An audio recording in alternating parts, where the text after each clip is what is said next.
The Great Hall of the Galactic Council stretched out like a metal canyon. Thousands of seats rose in curved rows toward a domed ceiling that showed the stars beyond.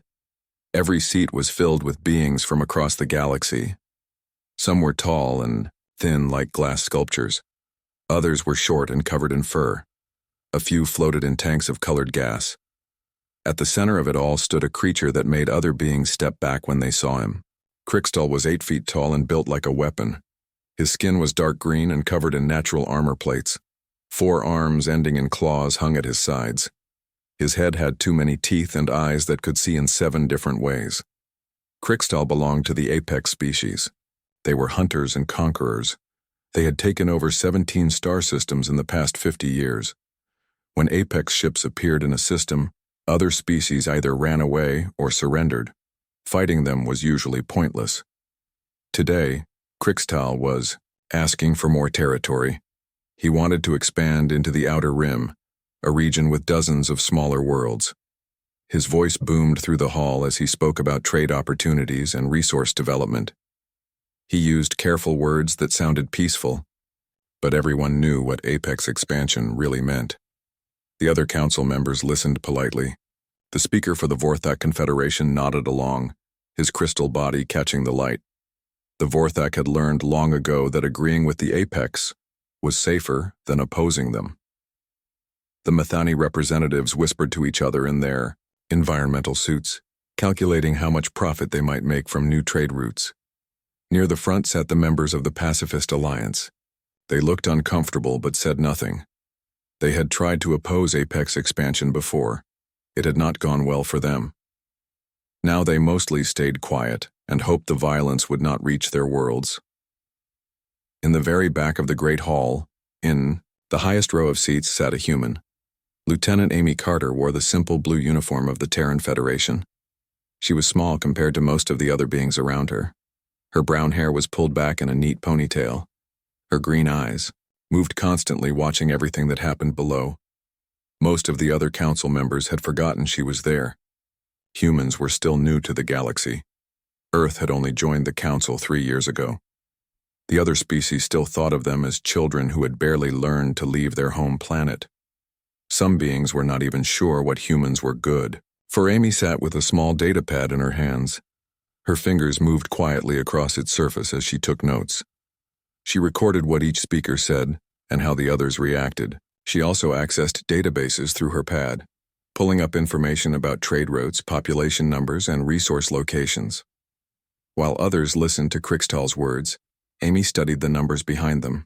She looked at which worlds he wanted to claim and where they were located. She checked how many people lived on those worlds and what they produced. She traced shipping lanes and communication networks. Something did not look right. The worlds Crixtal wanted were not random choices. They were carefully selected. If the Apex controlled those worlds, they would control all the major routes between the inner systems and the Outer Rim. They would control the flow of food, medicine, and supplies to billions of beings. Amy pulled up more data. She looked at defense treaties and military positions. She studied economic dependencies and resource flows. The picture that emerged made her stomach feel cold. This was not expansion for profit or territory. This was preparation for something much worse. Amy had studied Earth's history in school. She knew about the wars and genocides of the past. She had read about dictators who cut off food supplies to starve their enemies. She had learned about armies that surrounded entire populations and slowly squeezed them to death. The Apex were doing the same thing, but on a galactic scale. Down in the center of the hall, Crixtal finished his presentation. He spread his forearms wide and smiled, showing rows of sharp teeth. The Apex Dominion seeks only peaceful cooperation with all species, he said. We offer protection and prosperity to all worlds within our sphere of influence. Several council lay members clapped politely. Others remained silent but did not object. The speaker of the council, an ancient being named Velthar, prepared to call for a vote. Amy's fingers moved faster across her datapad. She sent a secure message to Captain Jake Morrison on the Earthship New Horizon, which was docked at the station. She requested immediate access to all of Earth's deep space surveillance data from the past 6 months. The reply came back quickly. Captain Morrison had learned to trust Amy's instincts. He sent her everything she asked for, along with a private message asking if there was trouble. Amy opened the new files and began cross-referencing them with what she already knew. Earth sensors had been watching the outer rim carefully since joining the Council. The data showed apex ship movements, supply buildups, and military exercises. When Amy put it all together, the truth was clear and terrible. The Apex were not planning to govern the outer rim worlds. They were planning to empty them. The expansion would give them control of all supply lines. Once they had that control, they could cut off food, medicine, and everything else the outer rim needed to survive. 43 billion sentient beings lived in the outer rim. If the Apex plan worked, most of them would be dead within 2 years. Amy looked around the Great Hall. Thousands of representatives from dozens of species surrounded her. Many of them were smarter than humans. Some had been traveling between stars when humans still lived in caves. Others had technologies that Earth could barely understand. But none of them saw what she saw. They were all thinking about politics and profit. They were worried about trade agreements and diplomatic relations. None of them were looking at the numbers that showed mass murder being planned in careful detail. Amy closed her datapad and sat back in her chair. Her hands were steady, but her mind was racing. She had perhaps minutes before the Council voted to approve the Apex expansion. Once they did, it would be too late to stop what was coming. She looked down at Krikstal, who was now speaking casually, with other Council members. He looked confident and relaxed. Why should he not be? Everything was going according to his plan. Amy had to decide what to do next. She was just one human in a hall full of beings who barely remembered she existed. She represented a species that most others considered weak and unimportant, but she was the only one who knew what was really happening. Amy opened her datapad again and began working with focused intensity. Around her, the Great Hall buzzed with quiet conversations as council members discussed Krikstal's proposal. Most seemed ready to approve it. The Apex had made similar requests before, and opposing them had always led to problems. She pulled up a three-dimensional map of the galaxy on her screen. The inner systems glowed blue in the center, connected by bright lines that showed the main trade routes. The outer rim worlds appeared as scattered green dots along the galaxy's edge. Between them ran thinner lines that carried supplies, people, and information. Amy highlighted the worlds that Krikstal wanted to claim. At first glance, they seemed randomly chosen. Some were mining colonies.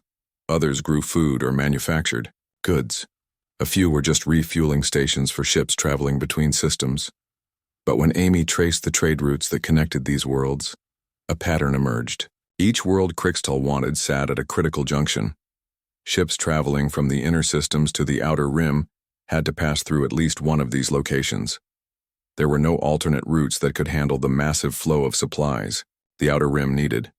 Amy ran calculations on her pad. The outer rim imported 80% of its food from the inner systems. Medical supplies, advanced technology, and raw materials also flowed along these routes. If the Apex controlled the junction worlds, they could stop this flow completely. She accessed historical data about blockades and sieges from Earth's past. The numbers were always similar. When a population was cut off from food and medicine, death began within weeks. Children and the elderly died first, then the sick and wounded. Even healthy adults could not survive long without supplies. Amy estimated that if the Apex stopped all shipments to the outer rim, 20 billion beings would die in the first year. The rest would follow soon after unless they surrendered completely to Apex rule. But surrender might not be enough.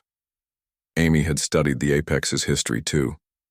When they conquered a world, they did not usually keep the original population.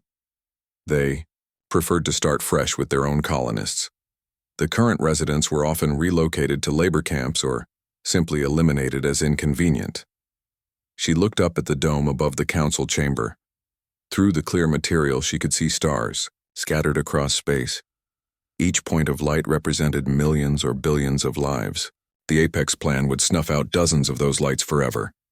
Amy sent another message to Captain Morrison. This one contained her analysis and a request for additional information about Apex military movements. She also asked him to quietly prepare the new horizon for possible emergency departure from the station. Morrison's reply came back within minutes. He had been watching the council session from the observation deck and was starting to understand Amy's concern. He sent her detailed sensor logs from Earth's listening posts throughout the galaxy. The new data confirmed Amy's worst fears. Over the past 6 months, Apex military ships had been moving into positions around the outer rim. They claimed to be conducting training exercises or protecting trade routes from pirates, but their positions formed a perfect blockade pattern around the region. More concerning were the supply ships. The Apex had been stockpiling food, medicine, and equipment at bases near the outer rim, but the quantities were far too large for their current population in the area. It looked like they were preparing to support a massive colonization effort. Amy cross-referenced this information with historical Apex conquests. The pattern was always the same. First, they gained political control of key strategic positions. Then they moved their military into place. Finally, they cut off the target population from outside support and waited for surrender or death. The current situation matched this pattern perfectly. The only difference was the scale. Previous Apex conquests had involved single worlds or small star systems. This time they were targeting an entire region of the galaxy. Down in the center of the hall, Speaker Velthar was preparing to call for formal discussion of the proposal. Other council members were taking their positions to speak. Amy recognized several of them. They would offer token objections or suggest minor modifications, but none would oppose the plan outright. Amy pulled up profiles of the outer rim worlds that would be affected. New Salem was a farming planet with 8 million colonists who had fled religious persecution in the inner systems. Harmony Station housed refugees from a dozen species that had lost their homeworlds to various disasters. The mining colonies of the asteroid belt supported families that had worked the same claims for generations. These were not military targets or strategic assets. They were just people trying to live their lives in peace. Most had no idea that their deaths were being planned in a comfortable chamber light years away. Amy thought about Earth's own history with genocide. Humans had done terrible things to each other for thousands of years, but they had also learned to recognize the warning signs. They knew what it looked like when someone was preparing mass murder. The other species in the council had different histories. Many had never experienced genocide on their own worlds. Others had forgotten the lessons of their past conflicts. A few, like the Vorthak, had survived by avoiding such problems entirely. Only humans carried the bitter knowledge of how quickly civilization could turn to slaughter. Only they had the scars that let them recognize the pattern before it was too late. Amy looked around the chamber again. She was surrounded by beings who were smarter, stronger, and more advanced than humans in almost every way. But none of them had learned what humans had learned through centuries of terrible mistakes. She was the only one who could see the approaching catastrophe. Amy closed her eyes and took a deep breath. She thought about the oath she had sworn when joining the Terran Federation military. She had promised to protect innocent life wherever she found it. That promise had not mentioned anything about species or planetary boundaries. When she opened her eyes again, Speaker Velthar was calling the session to order for formal debate. This was her last chance to act before the council voted to approve the Apex plan. Amy stood up from her seat in the back row. The movement was quiet and unremarkable, but somehow it seemed to echo through the vast chamber. A few beings near her turned to look, surprised that the small human was doing anything besides taking notes. Amy walked to the edge of her row and looked down at the center of the hall. Crixtal was standing near the speaker's platform, confident and relaxed. He had no idea that anyone suspected his true intentions. She took another deep breath and made her decision. 43 billion lives hung in the balance. Even if it meant ending her diplomatic career or starting a war with the Apex, she could not stay silent. Speaker Velthar raised his staff to begin the formal debate period. The ancient being's voice carried clearly through the vast chamber as he called the first speaker to address Crixtal's proposal. The session would follow traditional protocol, with established members speaking first and newer members like Earth speaking last, if at all. Ambassador Thren of the Vorthak Confederation approached the central platform. His crystalline body caught the light from above, sending rainbow patterns across the chamber walls. When he spoke, his voice had a musical quality that made even harsh words sound pleasant. The Vorthak Confederation welcomes this opportunity for peaceful expansion, Thran said, his words carefully chosen. The Apex Dominion has proven itself a responsible steward of the territories under its protection. We see no reason why this arrangement should not continue to grow. Amy watched Thren's body language as he spoke. The crystalline being's natural luminescence was dimmer than usual, a sign of stress among his species. He was saying the expected words, but his fear was visible to anyone who knew how to read Vorthak emotional displays. Several other council members nodded agreement with Thren's statement. They too showed subtle signs of nervousness. They supported the Apex proposal not because they believed in it, but because they were afraid to oppose it. The next speaker was Commodore Zex of the Mercantile Union. His species looked like oversized crabs with too many arms, each one capable of complex manipulation tasks. Zex approached the platform carrying multiple data devices, his arms working constantly to display charts and calculations. The economic benefits of this expansion are clear, Zex announced, his voice making clicking sounds between words. New trade routes will increase efficiency by 12%. Resource extraction will improve by 15%. Profit margins across 17 sectors will rise accordingly. Amy looked at Zex's calculations on the main display. The numbers were accurate as far as they went, but they only accounted for short-term gains. Zex had not calculated what would happen when the outer rim populations were removed from the equation. Dead beings did not buy products or provide labor. She made notes on her data pad about the flaws in Zex's analysis. If she got a chance to speak, she would need to explain why the economic argument was based on false assumptions. The third speaker was Elder Mira of the Pacifist Alliance. Her species resembled tall, thin humans but with pale blue skin and large eyes that showed deep sadness.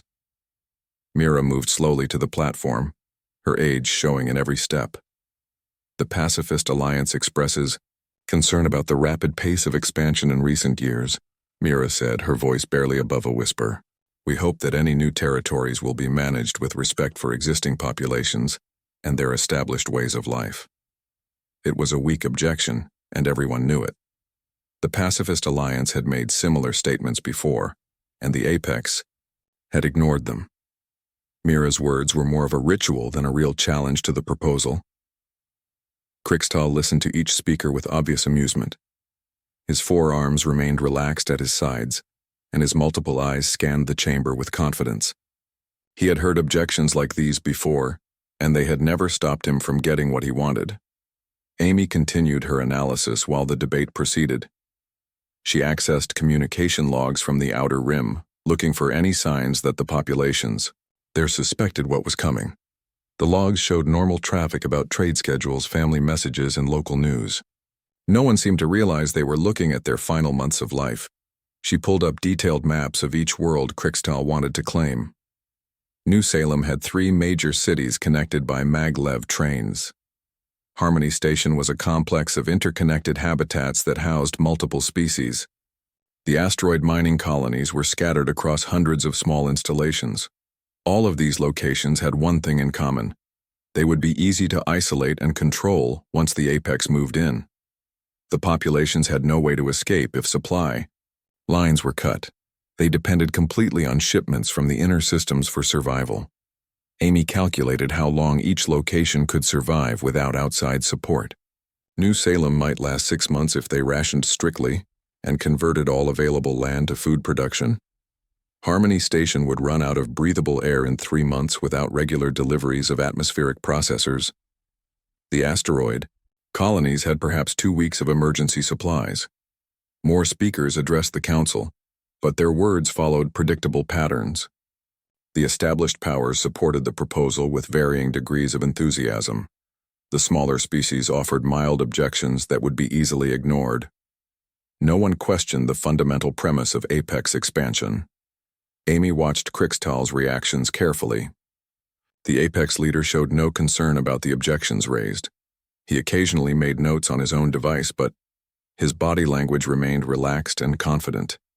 He acted like someone who knew the outcome was already decided. She wondered how Long the Apex had been planning this operation. The coordination required suggested years of preparation. They had positioned ships, stockpiled supplies, and negotiated political agreements, all leading to this moment. The council debate was just a formality before they began the final phase of their plan. Amy thought about the human representatives who would normally speak for Earth in this debate. Ambassador Helen Ross was attending a diplomatic conference in the Inner Systems. Her deputy, Commander Bill Hayes, was dealing with a crisis at the Mars colony. That left Amy as the only official Earth representative present at the session. She had never spoken before the full council before. Her role was usually to observe and report back to her superiors. But her superiors were not here, and 43 billion lives were at stake. Amy checked her datapad one more time, reviewing the evidence she had gathered. The pattern was clear to anyone willing to look at the numbers objectively. The Apex were preparing for genocide on an unprecedented scale. Every piece of data supported this conclusion. She looked around the chamber again. Hundreds of representatives from dozens of species surrounded her. Many of them had advanced degrees in science, economics, or diplomacy. Others had centuries of experience in galactic politics.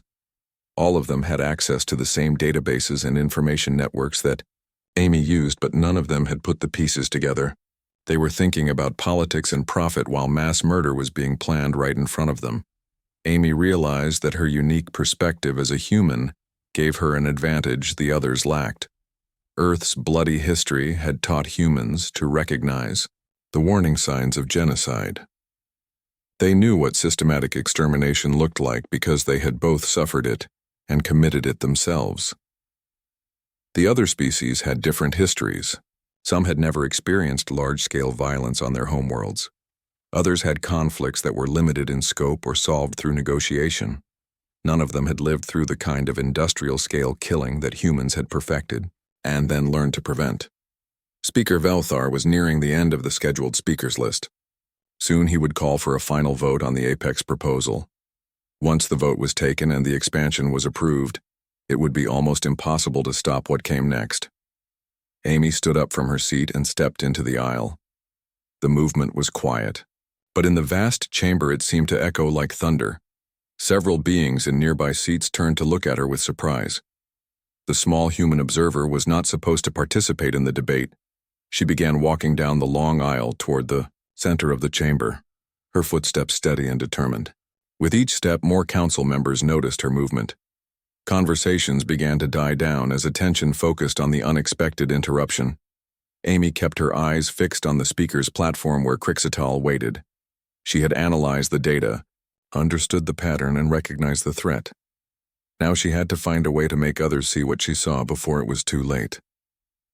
The great chamber fell silent as Amy walked down the aisle.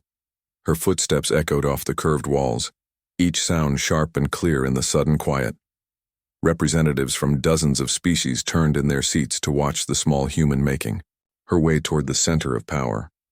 Speaker Velthar paused in his preparations for the final vote. His ancient eyes, clouded with age but still sharp with intelligence, focused on Amy with confusion. The speaking order was established by tradition and protocol. Junior members, like the humans, were not scheduled to address the council during this session. Amy felt the weight of thousands of gazes upon her. Some observers seemed curious about what the quiet human might have to say. Others appeared annoyed by the disruption to proper procedure. A few looked afraid, as if sensing that something significant was about to happen. Crixtal watched Amy's approach with growing interest. His multiple eyes tracked her movement with predatory precision. The Apex leader had barely noticed the human before, dismissing her as another irrelevant observer from a weak species. But something in her determined stride made him pay attention now. Amy reached the central platform and stopped. She looked up at Speaker Velthar, her voice calm and steady when she spoke. Honorable Speaker, I request permission to address the council before the vote is taken. Velthar's translator device rendered her words into dozens of languages simultaneously. Murmurs rippled through the chamber as representatives discussed this unexpected development. The human was asking to speak out of order, which was unusual, but not forbidden under council rules. Lieutenant Carter of the Terran Federation, Velthar said, consulting his records. Your credentials show you as an observer, not a designated speaker for your species. That is correct, Honorable Speaker, Amy replied. But I am the only official Earth representative present at this session. Ambassador Ross and Commander Hayes are unavailable due to other duties. I am authorized to speak for Earth when necessary. Amy held up her datapad, which displayed her emergency authorization codes. She had requested the codes from Captain Morrison during the debate, and he had granted them immediately. The codes were legitimate, giving her temporary speaking privileges. In the absence of senior diplomats, Velthar examined the codes carefully. Around the chamber, representatives waited to see what would happen. Some seemed impatient to proceed with the vote. Others appeared genuinely curious about what the human might say.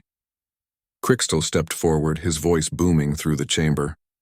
Honorable Speaker, the Apex Dominion has no objection to hearing from our human colleagues. Let them speak if they wish. The words sounded generous, but Amy heard the condescension underneath. Crixtal was confident that nothing she could say would change the outcome. He was willing to let her speak because he believed her words would be irrelevant. Very well, Velthar announced. The Council recognizes Lieutenant Amy Carter of the Terran Federation. You may address the chamber. Amy walked to the speaker's platform at the center of the hall.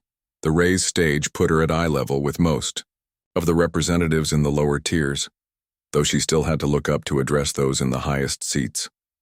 She connected her datapad to the chamber's main display system, which would project her information for all to see.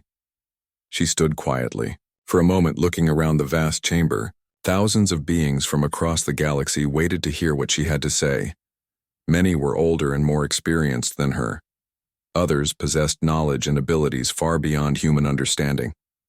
All of them had the power to approve or reject the Apex proposal, but Amy was the only one who truly understood what that proposal meant. Honorable members of the Galactic Council, she began, her voice carrying clearly through the chamber's acoustics. I come before you today not as a politician or a diplomat, but as someone who has studied the data behind this proposal very carefully. She activated her display, showing the three-dimensional map of the galaxy that she had analyzed. The outer rim worlds appeared as green dots connected by glowing trade routes. The worlds that Crixtal wanted to claim pulsed with red light. The Apex Dominion has presented this as a simple expansion for economic development, Amy continued. But the numbers tell a different story. These are not random worlds chosen for their resources or strategic value. They are carefully selected choke points that control all supply lines to the outer rim. The map zoomed in to show the trade route details. Amy highlighted how each red world sat at a critical junction where multiple routes converged. She showed backup routes and alternate paths, demonstrating how they all eventually passed through Apex-controlled territory. If the Apex gain control of these worlds, they will have complete power over everything that flows to the outer rim, Amy explained. Food, medicine, manufactured goods, raw materials, all of it can be stopped with a single command. Some representatives leaned forward in their seats, paying closer attention to the display. Others remained skeptical, but they were listening. Amy could sense the mood in the chamber beginning to shift from boredom to interest. She changed the display to show population data for the outer rim. Numbers appeared above each world, indicating how many beings lived there and how much they depended on imports for survival. The outer rim contains 43 billion sentient beings from dozens of species, Amy said. They import 80% of their food from the inner systems. They depend on outside sources for medical supplies, advanced technology, and basic industrial materials. Without these imports, they cannot survive. Amy paused to let this information sink in. She could see understanding beginning to dawn on some faces in the audience. Others still looked confused or dismissive, but doubt was spreading through the chamber. I have analyzed historical data about blockades and supply disruptions, she continued. When a population is cut off from essential supplies, death begins within weeks. Children and the elderly die first, followed by anyone with medical conditions requiring ongoing treatment. Even healthy adults cannot survive long without food. The display showed mortality projections based on Earth's historical data about famines and sieges. The numbers climbed steadily as weeks turned to months. By the end of the first year, more than half the Outer Rim population would be dead. Amy looked directly at Crixtal as she spoke her next words.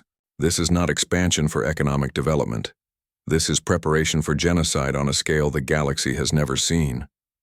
The chamber erupted in shocked voices as the full implications of Amy's analysis became clear. Representatives turned to each other in animated discussion. Some demanded more information, while others called for immediate investigation of the claims. Crixtal's relaxed confidence evaporated. His forearms tensed and his multiple eyes focused intently on Amy. For the first time since the session began, he looked genuinely concerned about the outcome of the vote.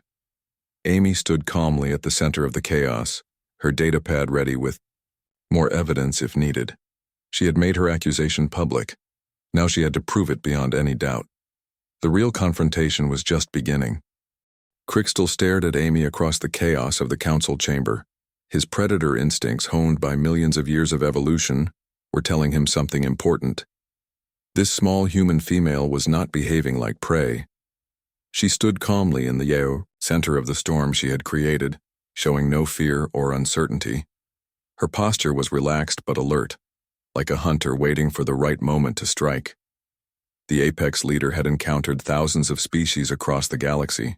He knew how beings acted when they were afraid, angry, or desperate. He could read the subtle signals that revealed weakness, aggression, or deception. But Amy Carter was displaying none of these familiar patterns. Instead, she reminded him of something he had rarely encountered in his long life: another apex predator. Amy waited for the noise in the chamber to die down before continuing. She did not shout or demand attention. She simply stood quietly until curiosity overcame the excited conversations around her. One by one, the representatives turned back to hear what else she had to say. "I know these are serious accusations," Amy said when the chamber was quiet again, "so let me show you the evidence that supports them." She changed her display to show apex military movements over the past 6 months. Red dots appeared throughout the galaxy, each one representing a ship or fleet position. At first glance, they seemed randomly scattered. But as Amy highlighted specific formations, a pattern emerged. Apex forces have been moving into positions around the Outer Rim under the cover of training exercises and anti-piracy patrols, she explained. But their actual positions form a perfect blockade pattern around the entire region. The display zoomed in to show how Apex ships were positioned at every major exit point from the Outer Rim. Additional forces were stationed at key locations along the trade routes. If activated simultaneously, the blockade would be complete and inescapable. Crixtal watched his carefully hidden preparations being exposed in front of the entire council. His species had spent months positioning those ships without attracting attention. How had this insignificant human discovered what his own intelligence services had worked so hard to conceal? Amy continued her presentation, showing supply buildups at apex bases near the Outer Rim. The quantities were far too large for normal operations or even major military exercises. They looked exactly like the preparations for a massive colonization effort that would follow the removal of existing populations. The Apex have been preparing for this operation for months, possibly years, Amy said. Every element is in place for a systematic blockade that would cut off the Outer Rim completely. Once that happens, the populations there will have no choice but to surrender or die. She pulled up historical records of previous Apex conquests. The pattern was always the same: political maneuvering followed by military positioning, then blockade and surrender demands. The current situation matched this template perfectly, but on a much larger scale. Crixtal felt something he had not experienced in decades. His confidence was cracking. This human had not only discovered his plans but understood them better than some of his own generals. She had analyzed patterns that his species thought were invisible and connected them with devastating accuracy. Amy turned to face Crixtal directly. Her green eyes met his multiple optical organs without flinching. When she spoke, her voice carried clearly through the silent chamber. "The Apex Dominion has used these exact tactics 17 times before," she said. Each time they gained political control first, then moved their military into position, then demanded surrender from isolated populations. The pattern is consistent and well documented. She displayed records from the Kalari system, where the Apex had used similar tactics 5 years earlier. A prosperous world of 3 billion beings had been reduced to a labor camp housing fewer than 50 million survivors. The rest had died during the blockade or been relocated to unknown destinations. The difference this time is scale, Amy continued. Previous Apex operations targeted single worlds or small systems. This plan encompasses an entire region of the galaxy. The potential death toll is not measured in millions but in tens of billions. Crixtol's claws extended involuntarily as stress hormones flooded his system. His species had evolved as pack hunters, and he was used to having the advantage of numbers, surprise, or superior firepower. But this human had stripped away all his advantages with nothing but data analysis and logical presentation. Around the chamber, representatives were studying Amy's evidence with growing alarm. The crystalline Vorthak were pulsing with colors that indicated deep concern. The Mercantile Union members had stopped their constant calculations and were staring at the displays in shock. Even the normally passive Mathani were showing signs of agitation in their environmental suits. Amy sensed the shift in mood and pressed her advantage. She pulled up communication intercepts that Earth's intelligence services had gathered from Apex military channels. The messages were coded, but patterns in transmission timing and frequency suggested coordinated preparation for a major operation. These intercepted communications show increased activity in Apex military networks over the past month, she explained. The pattern matches preparations for previous conquest operations, but the scale is much larger. This is not routine military activity. This is final preparation for an imminent operation. Crixtol realized that his position was becoming untenable. The human had not only exposed his plans but had done so with evidence that would be impossible to refute. Other council members were already demanding investigations and explanations. Some were calling for immediate sanctions against the Apex Dominion. But what disturbed him most was not the political damage. It was the recognition that he was facing an opponent who understood warfare at least as well as he did. Humans were supposed to be a young species with limited experience in galactic politics. They were not supposed to be capable of this kind of strategic analysis. Amy continued her presentation, but Crixtol found himself studying her rather than her data. She moved with economy and precision, wasting no motion or words. Her timing was perfect, building her case methodically while maintaining emotional control. She showed no signs of stress or uncertainty, despite facing down one of the galaxy's most feared predators. This was not the behavior of prey. This was the behavior of another predator who was confident in her ability to win the confrontation. Crixtol thought about Earth's history, which Apex Intelligence had studied when humans first joined the Council. The planet had a violent past, filled with wars and conflicts between different human populations. But Apex analysts had dismissed this as primitive behavior that would be irrelevant in galactic politics. Now Crixtol wondered if those analysts had made a critical error. Perhaps human violence was not primitive at all. Perhaps it was sophisticated and learned through terrible experience. Perhaps humans understood warfare and conflict better than species who had lived more peaceful lives. Amy finished her presentation and stood quietly waiting for questions or challenges. She had laid out her case methodically and completely. The evidence was overwhelming and she knew it. Crixtol looked around the chamber and saw that his support had evaporated.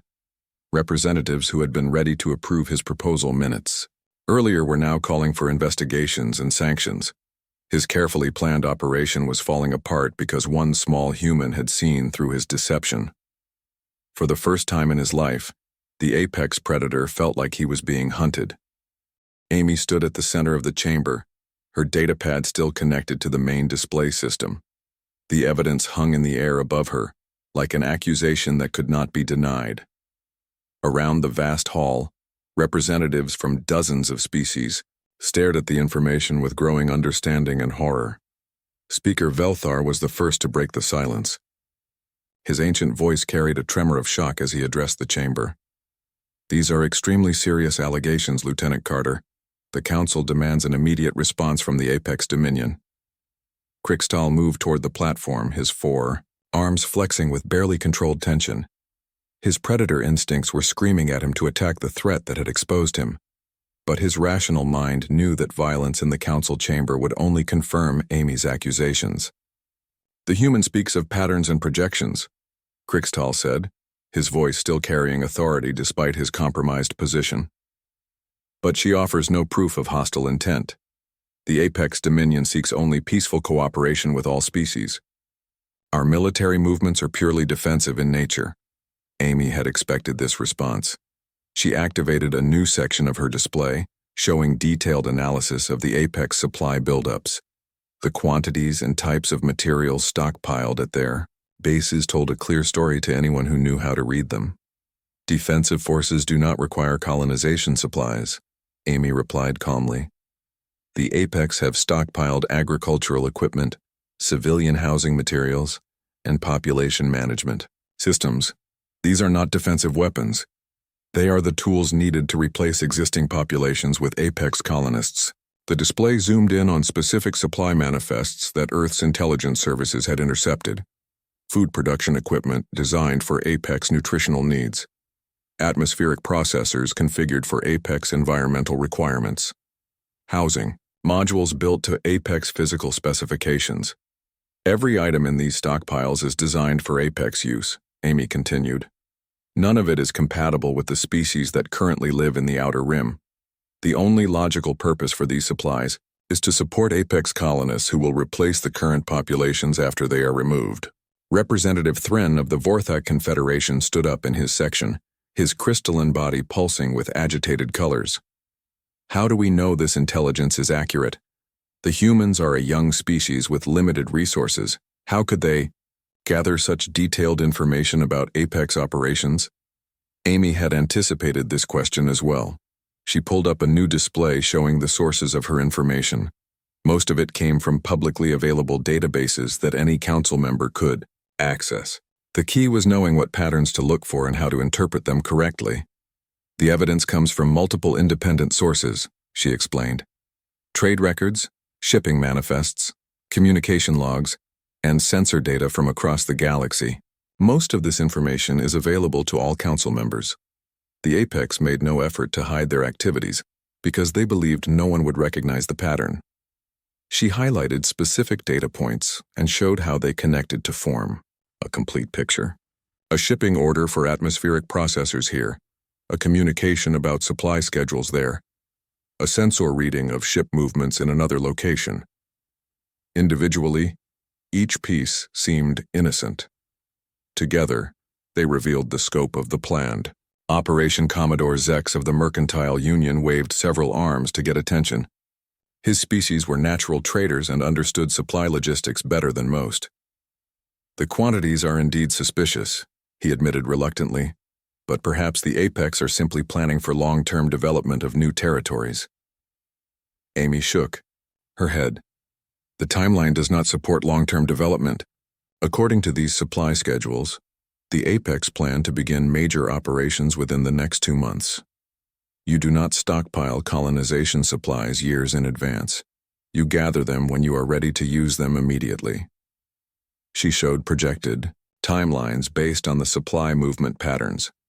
Everything pointed to a coordinated operation beginning soon after the Council approved the territorial expansion.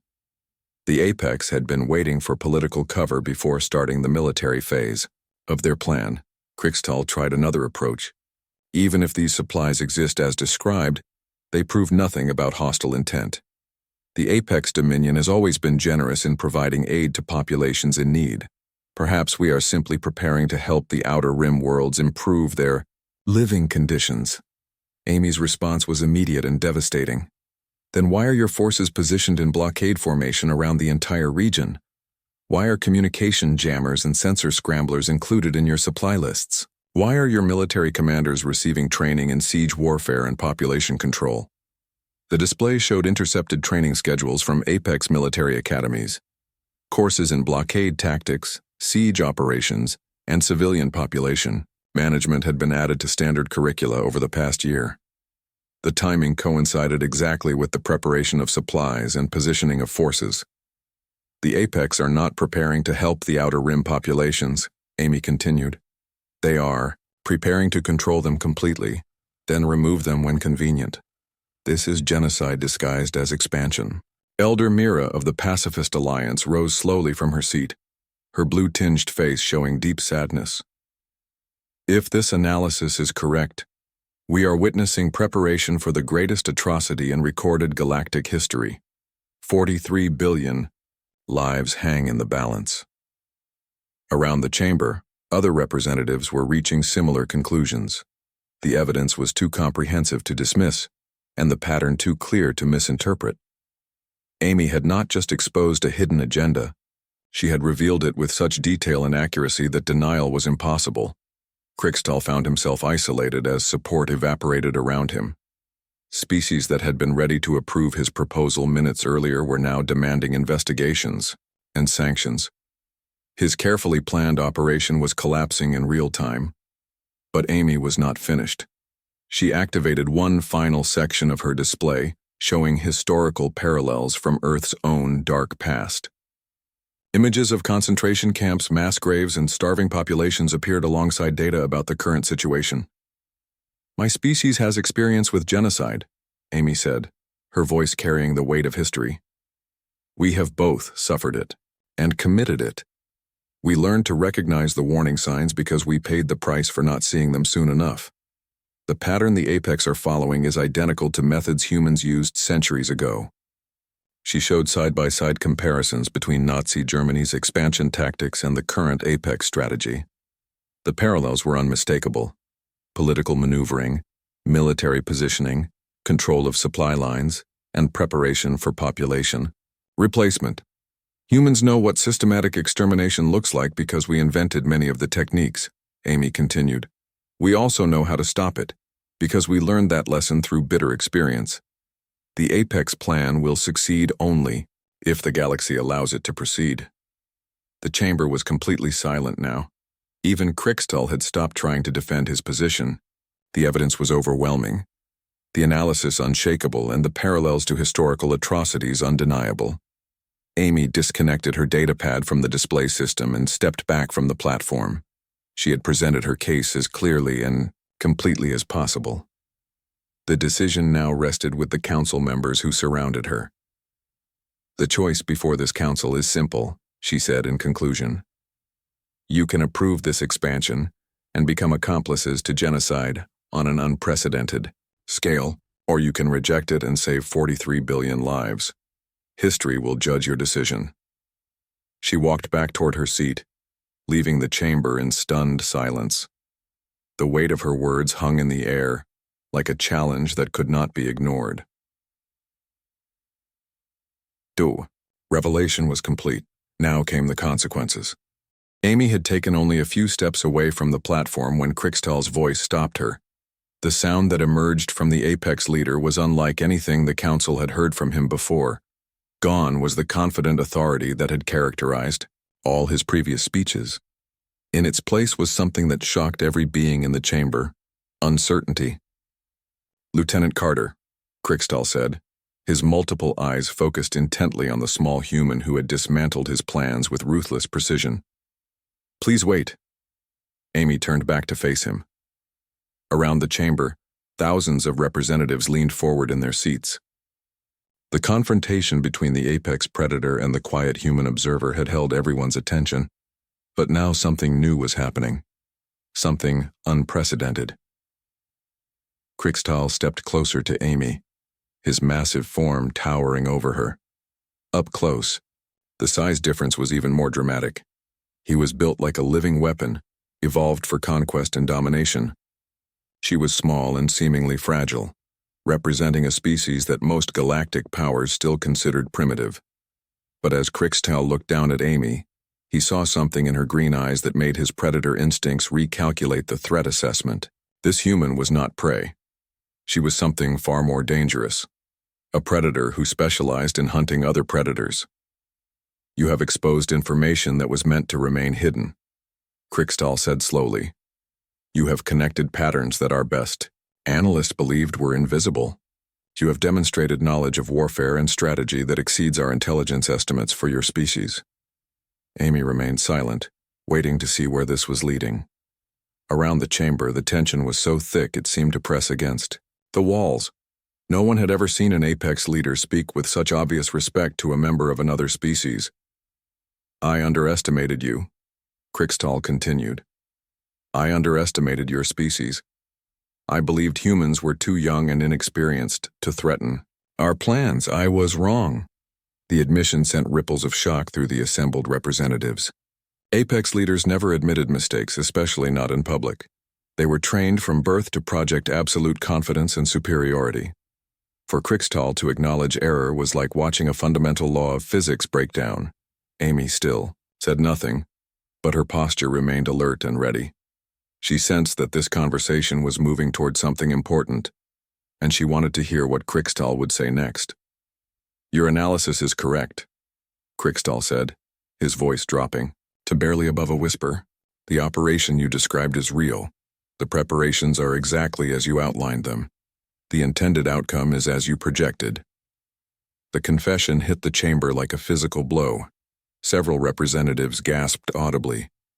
Others sat in stunned silence as the apex leader confirmed every detail of Amy's accusations.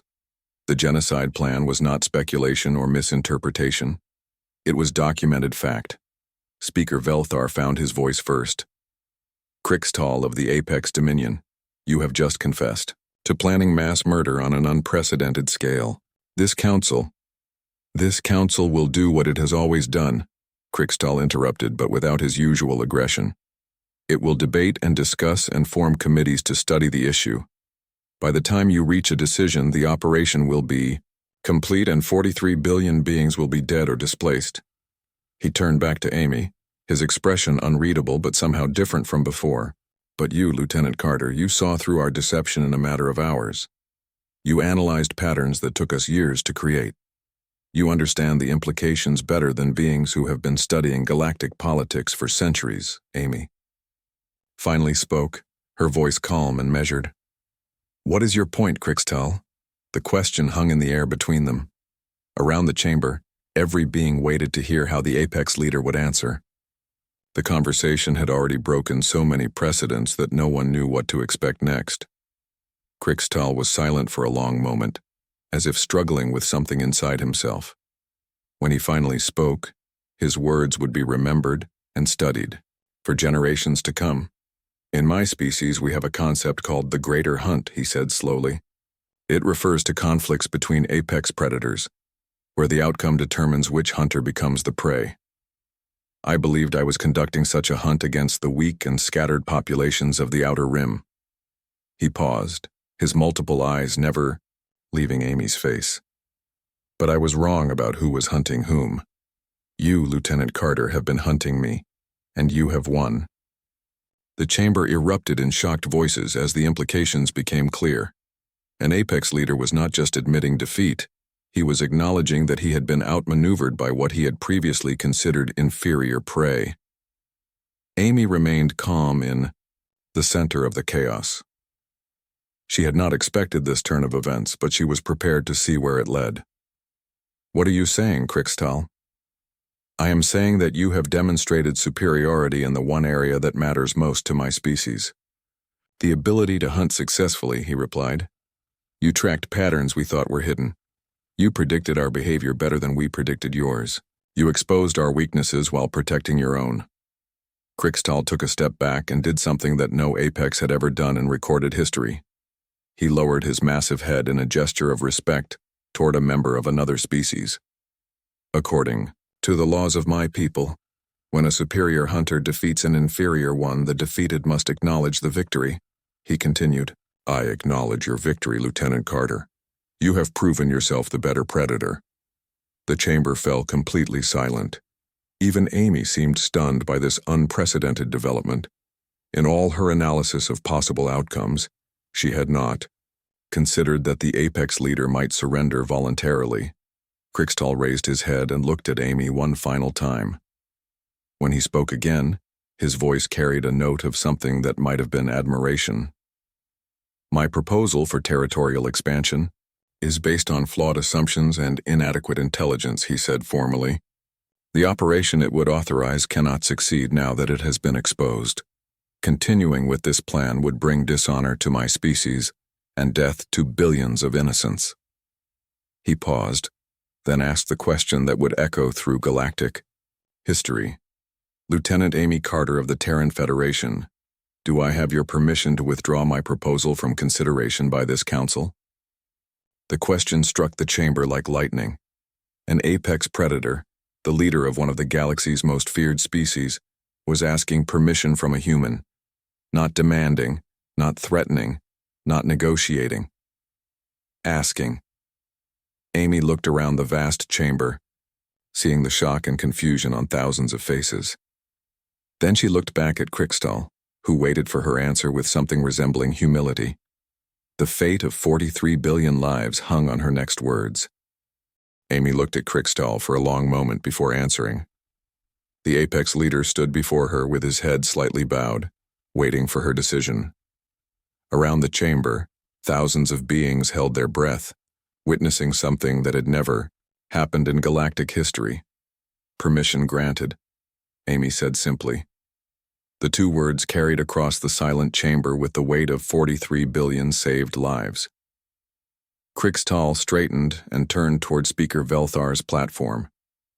Honorable Speaker, Krikstal announced in his formal voice, the Apex Dominion hereby withdraws its proposal for territorial expansion in the Outer Rim.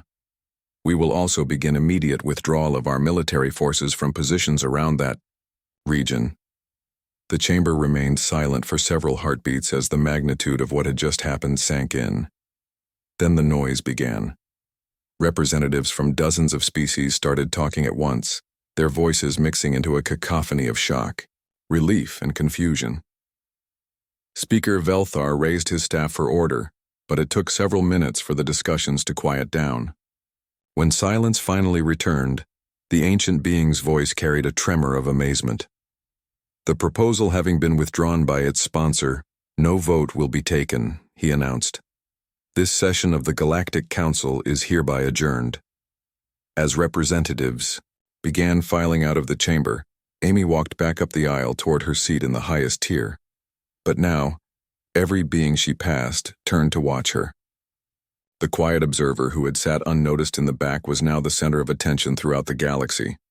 She had almost reached her row when a familiar voice called her name. Captain Jake Morrison was waiting for her at the entrance to the observation deck, his expression mixing pride and amazement. Amy, he said as she approached. That was the most extraordinary thing I've ever witnessed. How did you know they would listen? Amy paused to look back at the chamber, where small groups of representatives were still engaged in animated discussions. Krikstal had left immediately after withdrawing his proposal, but his words continued to echo in the vast space. I did not know they would listen, she admitted. I only knew that I had to try. 43 billion people were going to die, and I was the only one who saw it coming. Morrison shook his head in wonder. But how did you see what everyone else missed? Some of the smartest beings in the galaxy were in that chamber, and none of them put the pieces together. Amy was quiet for a moment, considering how to explain something that felt obvious to her but seemed invisible to others. We have experience with this, Jake. Humans have done terrible things to each other for thousands of years. We know what it looks like when someone is preparing mass murder. She thought about Earth's bloody history, the wars and genocides that had taught humanity. Hard lessons about the cost of ignoring warning signs. The other species have different histories. Many never experienced genocide on their homeworlds. Others forgot the lessons of their past conflicts. But humans remember because we had to learn how to recognize these patterns to survive. Morrison nodded slowly, beginning to understand. So our dark past became an advantage in preventing an even darker future. Something like that, Amy agreed. We learned to spot the warning signs because we paid the price for not seeing them before. The Apex plan was textbook genocide preparation. Any human who studied our own history would have recognized it. They walked together toward the exit, passing groups of representatives who were still discussing the dramatic session. Amy noticed that many of them stopped their conversations to watch her pass. Some nodded respectfully, while others simply stared in fascination.